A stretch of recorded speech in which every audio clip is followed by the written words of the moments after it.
প্রত্যেকটা বাড়িতেই শুক্তোর একটা নিজস্ব রেসিপি থাকে।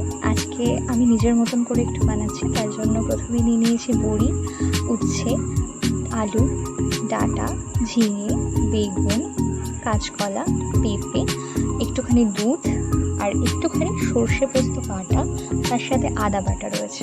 শুধু এই উপকরণগুলো দিয়েই বানাবো আজকে। আমার মা একরকম করে শুক্তো বানায় আর শাশুড়িও আরেক রকম করে বানান, তবে দুটোই অনবদ্য লাগে খেতে।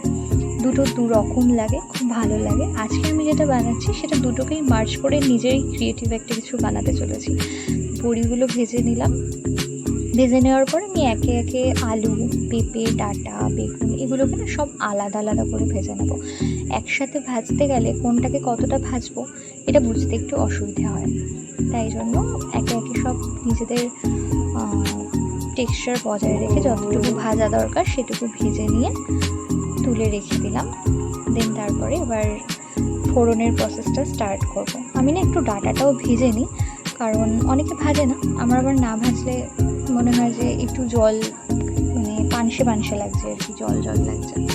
তো ওটাও ভেজে নিয়েছি। এবার তেলের মধ্যে একটু রাঁধুনি ফোড়ন, একটু তেজপাতা, একটু আদা বাটা দিয়ে একটুখানি নেড়ে নিয়ে জল দিয়ে দেবো, নাহলে পুড়ে যেতে পারে, কারণ অল্প তেল দিয়েছি, বেশি তেল দিইনি।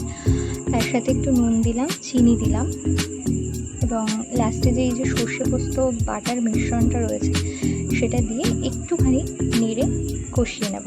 বেশি নাড়লে আবার তিতো হয়ে যায়, তো অল্প করেই নেব নেড়ে।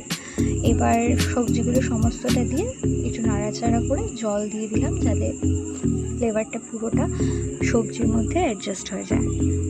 এবার একটু ঢাকা দিয়ে রান্না করে কিছুক্ষণ পরে ঢাকাটা খুলে এই স্টেজটাতে দুধটা দিয়ে দিতে হবে, তাহলে শুক্তোর টেক্সচারটাও একদম স্ট্যান্ডার্ড থাকবে এবং দেখতেও খুব সুন্দর লাগে। তো লাস্টে আমি একটু উপর থেকে ঘি দিয়েছিলাম, সেটা স্কিপ হয়ে গেছে। অবশ্যই লাস্টে একটু ঘি দিয়ে নিও, কারণ শুক্তোর মাধুর্যই ঘি। কেমন লাগলো কমেন্টে সবাই জানি।